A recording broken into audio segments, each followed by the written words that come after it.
Hello guys, welcome to my channel. मेरा नाम स्मायरा सूद है।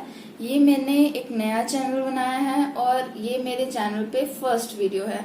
तो मेरा चैनल बनाने का मोटिव ये है कि जैसे एक फ्रेंड होता है, वो आपको पेपर से, एग्जाम से एक दिन पहले या एग्जाम के 10 मिनट्स पहले भी अगर आपको कोई चैप्टर नहीं आता है तो वो आपको एक चैप्टर पढ़ा देता है और आपको इजीली समझ में आ जाता है, क्योंकि आप अपने फ्रेंड से फ्रेंड आपको फनी वे में पढ़ाएगा, कुछ आपके साथ फन चीजें डिस्कस करेगा। तो मेरा मोटिव भी यही है कि कुछ इस टाइप का ही कुछ कंटेंट मैं लाऊं। तो अब हम बस स्टार्ट करते हैं, लग जाते हैं पढ़ाई में, क्योंकि मेरा मानना ये है कि एक पर्सन को ना मेहनत तो करनी पड़ती है।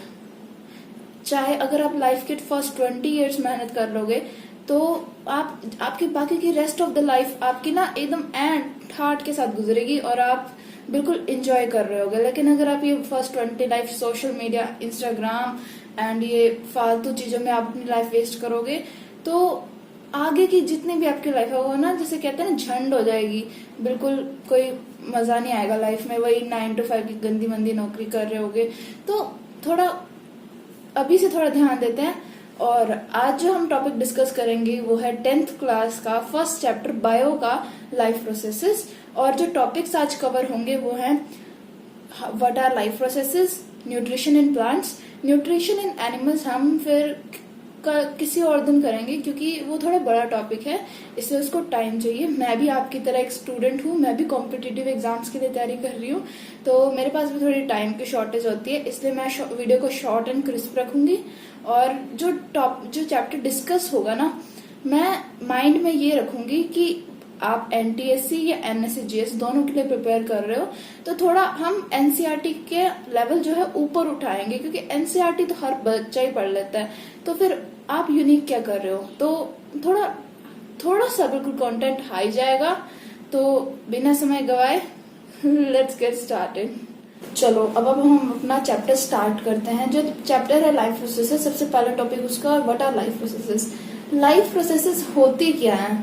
अब मैं कहूँ कि कोई चीज लिविंग है या नॉन लिविंग है, हम बचपन से पढ़ते आ रहे हैं और सुन के बोर भी हो गए कि living things can walk, living things can breathe, living things can reproduce.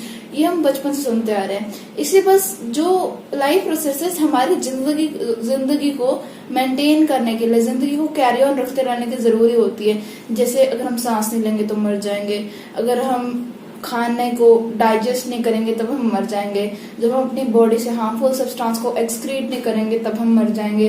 तो जो लाइफ को जो चलाने के लिए इम्पोर्टेंट प्रोसेसेस हैं उनको लाइफ प्रोसेस कहते हैं। जैसे सांस लेना, ब्रीथिंग, और उस रेस्पिरेशन यानी कि अपनी जो ऑक्सीजन हमने इनटेक की है, अब ऑक्सीजन से हम जो हमारा जो खाना है उससे ग्लूकोज प्रिपेयर करेंगे और उसके बाद फिर जो carbon dioxide waste product as a release होता है हम उसको बाहर निकालेंगे। तो ये लाइफ प्रोसेसेस होती हैं और लाइफ प्रोसेसेस इंपॉर्टेंट होती हैं। अब नेक्स्ट हम देखते हैं न्यूट्रिशन। न्यूट्रिशन का मतलब क्या होता है? न्यूट्रिशन का मतलब होता है खाना। न्यूट्रिशन खाना नहीं होता है, लिटरली अगर हम देखें न्यूट्रिशन का मतलब होता है खाने की इनटेक की प्रोसेस को हम न्यूट्रिशन कहते हैं। जैसे आप मान लो दाल खाते हो, आप रोटी खाते हो, आप मीट या रॉ कुछ भी, चिकन, फिश, एनीथिंग आप खाते हो, तो वो आप क्यों खाते हो? ताकि उससे आपको एनर्जी मिले। इसलिए न्यूट्रिशन को हम एज अ एनर्जी का सोर्स का प्रोवाइड करने के लिए हम न्यूट्रिशन की इनटेक करते हैं, न्यूट्रिएंट्स की इनटेक करते हैं। अब न्यूट्रिएंट्स क्या होते हैं? न्यूट्रिएंट्स वो सब्सटेंस होते हैं जो हमें न्यूट्रिशन में हेल्प करते हैं, न्यूट्रिशन हमें प्रोवाइड करते हैं। जैसे रोटी एक न्यूट्रिएंट है। और जब देखो, अब डिस्कस करेंगे न्यूट्रिशन जो होता है वो कितने टाइप्स का होता है। न्यूट्रिशन जो होता है वो मैं आपको उसके टाइप्स बताती हूँ।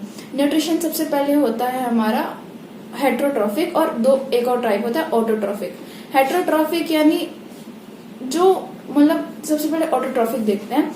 ऑटोट्रॉफिक जैसे जो प्लांट्स करते हैं कि वो अपना खाना खुद बना लेते हैं, लेकिन हम ह्यूमंस है, जैसे हम अपना खाना खुद नहीं बना सकते। हम खाना इनडायरेक्टली या डायरेक्टली हम प्लांट से लेते हैं, और इसलिए ऑटोट्रॉफ्स को हम मेकर्स भी बोलते हैं और हेट्रोट्रॉफ्स को हम कंज्यूमर्स भी बोलते हैं।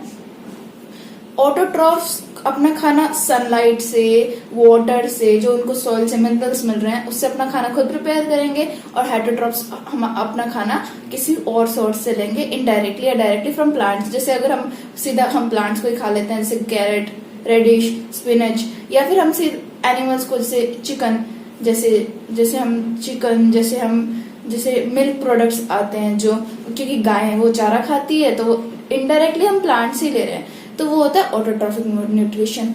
अब जो हेटरोट्रॉफिक न्यूट्रिशन है इसके फर्दर 3 टाइप्स हैं, जैसे saprotrophic nutrition, parasitic nutrition, symbiotic nutrition and में होलोजोइक न्यूट्रिशन।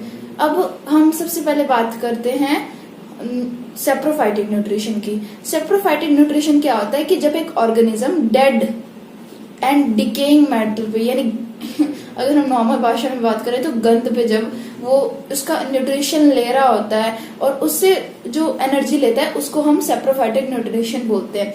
जैसे एक मशरूम आपने देखा होगा, अगर कभी मशरूम को आपने उगते हुए देखा होगा, वो ना एक सुंदर सी मिट्टी में नहीं उगता है, वो गंद पे उगता है, और वो जो न्यूट्रिएंट्स हैं जो बाहर में जो उसको जहां से न्यूट्रिशन लेना है, यानी जो गंद से न्यूट्रिशन लेना है, वो अपनी बॉडी के बाहर ही उसको ब्रेक डाउन कर लेगा और फिर अंदर अब्सॉर्ब करेगा, वो होता है सेप्रोफाइटिक न्यूट्रिशन। इसका एग्जांपल मशरूम। अब नेक्स्ट हम बात करें हमारा पैरासाइटिक न्यूट्रिशन।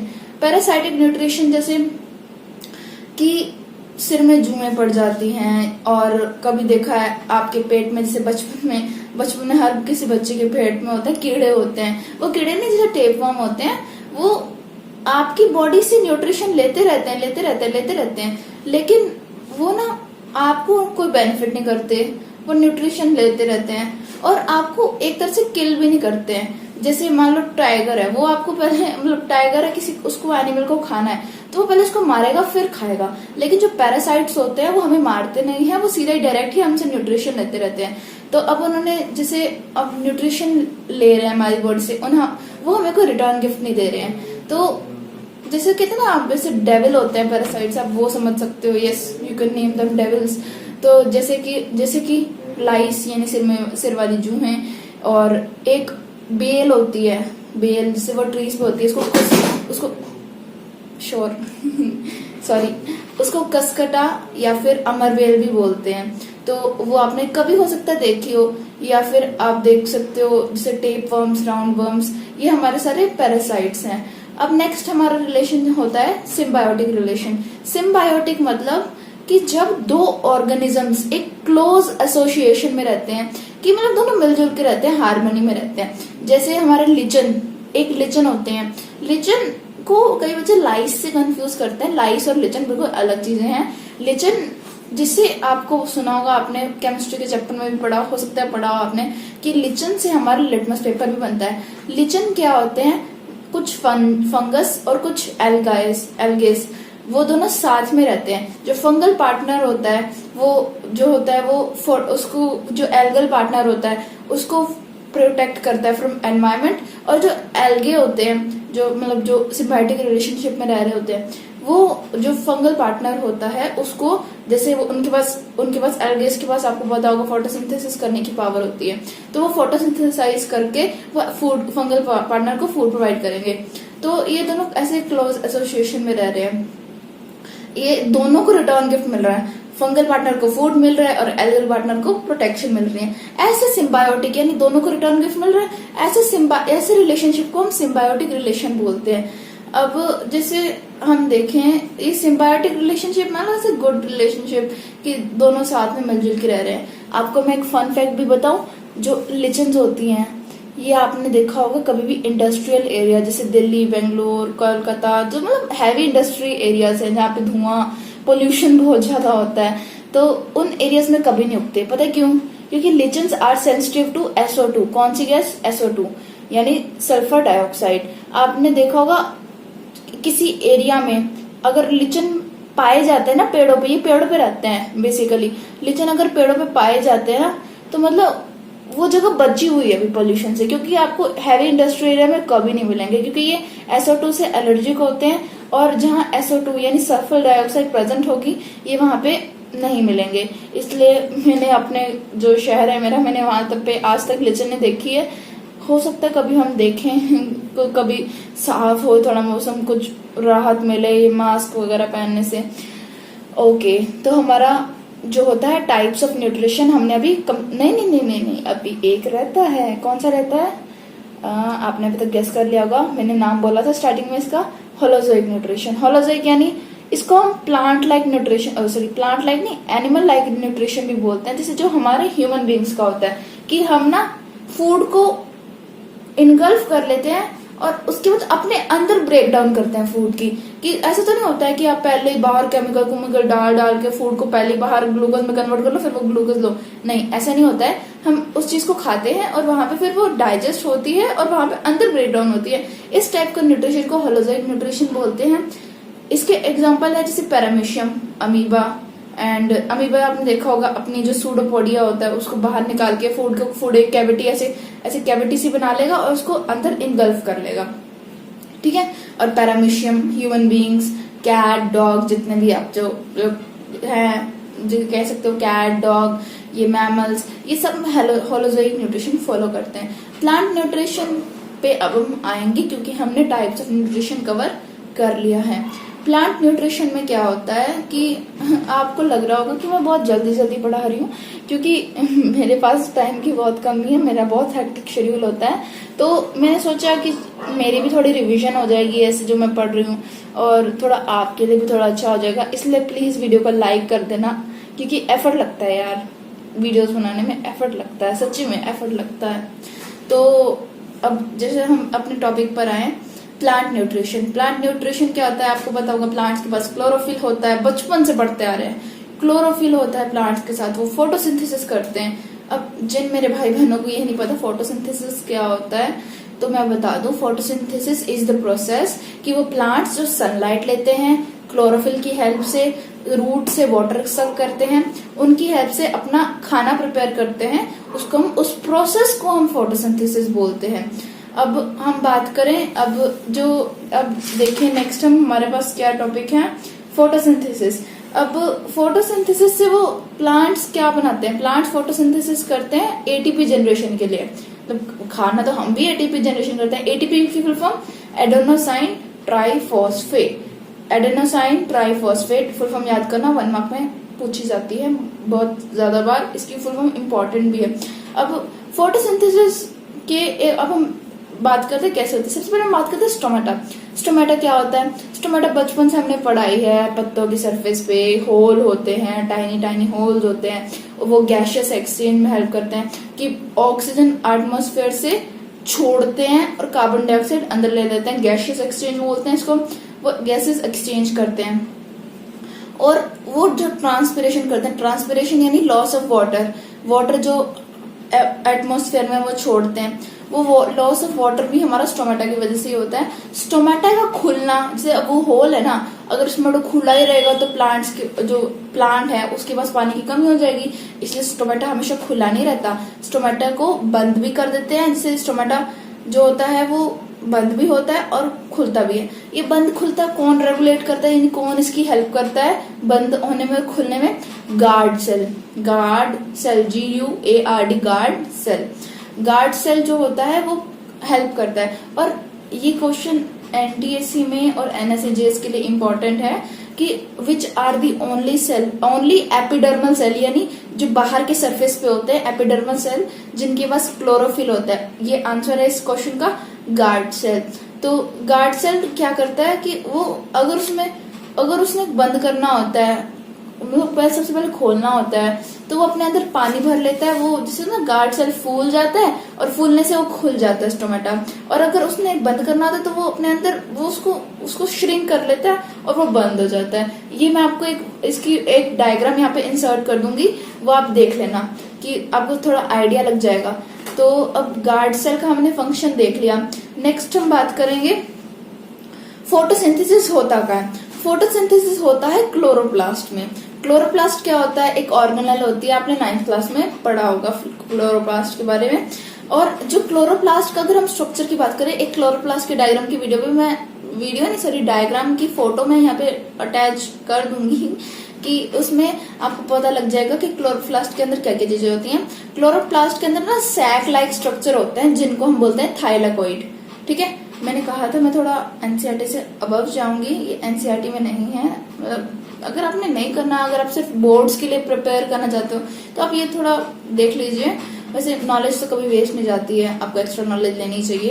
तो एक थाइलाकोइड्स होते हैं, यानी सैक लाइक स्ट्रक्चर जिनको थाइलाकोइड बोलते हैं। वो ना ऐसे बोरियां नहीं पड़ी होती एक के ऊपर एक, एक के ऊपर एक के ऊपर एक, ऐसे बोरियां पड़ी होती हैं। एक पहले एक बोरी, फिर उसके बाद एक बोरी नहीं, मतलब एक मतलब जो एक उसको थाइलाकोइड बोलते हैं। एक थाइलाकोइड, फिर ऊपर थाइलाकोइड, फिर एक ऊपर थाइलाकोइड, ऐसे 3-4 थाइलाकोइड होते हैं। ये स्ट्रक्चर होता है क्लोरोप्लास्ट के बीच में, और यहाँ पे उनको पूरे जो स्टैक बन जाता है उसको हम, अगर वो सिंगुलर है तो उसको हम ग्रैना बोलते हैं, और अगर वो प्लूरल है तो उसको हम ग्रैनम बोलते हैं।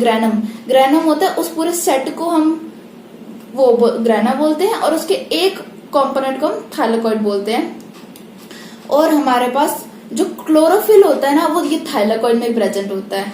तो अब नेक्स्ट हम बात करें, ऐसे थाइलाकोइड का ना पेयर ना स्टोमेटा में क्लोरोप्लास्ट में प्रेजेंट होते हैं, और उनको ना कनेक्ट पता कौन करता है, आपस में इनका कनेक्शन जरूरी होता है। तो उनको कनेक्ट, जैसे आप पिक्चर में देख लेना, कनेक्ट कौन करता है? कनेक्ट करता है हमारा स्ट्रोमल लेमिनले। मेरे को प्रोनाउंसिएशन नहीं अच्छे से आती, इग्नोर अगर मैं गलत बोल रही हूँ तो।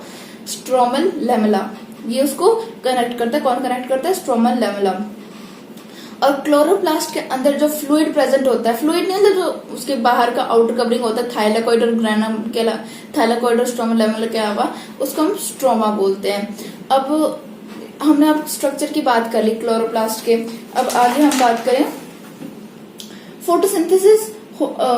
एक मैं आपको बताऊं कि एक अमेजिंग फैक्ट, कि जो क्लोरोफिल होता है वो अपने जो विजिबल स्पेक्ट्रम के दोनों एंड से लाइट को अब्सॉर्ब करता है और ग्रीन लाइट को रिफ्लेक्ट करता है। इसलिए क्लोरोप्लास्ट कौन से कलर का अपीयर होता है? ग्रीन कलर का होता है। अब हम बात करें मैकेनिज्म ऑफ फोटोसिंथेसिस।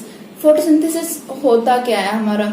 होता क्या नहीं, क्या तो मैंने बता दिया कैसे होता है। सबसे पहले जो सोलर एनर्जी, अब मैंने आपको बताया था प्लांट एनर्जी, प्लांट जो होते हैं वो सोलर एनर्जी वो कैप्चर करते हैं। तो वो सोलर एनर्जी सबसे पहले कैप्चर करेंगे। हमारा पहला स्टेप इम्पोर्टेंट है, सुन लो अच्छे से, प्लीज सुन लिया करो।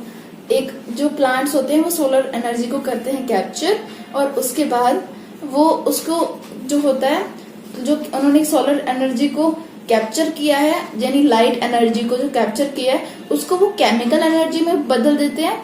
और जो वाटर होता है ना, वाटर मॉलिक्यूल जो उन्होंने सॉइल से लिया होता है, उसको ना स्प्लिट करके H2+, O2+ और 4 इलेक्ट्रॉन में H2, O2 और 4 इलेक्ट्रॉन में ब्रेक कर देते हैं। ये हो गया दूसरा स्टेप। और तीसरे स्टेप में कार्बन डाइऑक्साइड जो होती है CO2, इसको हम रिड्यूस कर देते हैं कार्बोहाइड्रेट्स में। रिड्यूस करना आपने केमिस्ट्री में नहीं पढ़ा है तो मैं चैप्टर पढ़ाऊंगी, कोई बात नहीं, टेंशन ना लो। रिडक्शन एंड ऑक्सीडेशन उस चैप्टर में हम कवर करेंगे। रिड्यूस कर देते हैं और उसको बना देते हैं, क्या बना देते हैं? उसको कार्बन डाइऑक्साइड को रिड्यूस करके कार्बोहाइड्रेट्स बना देते हैं।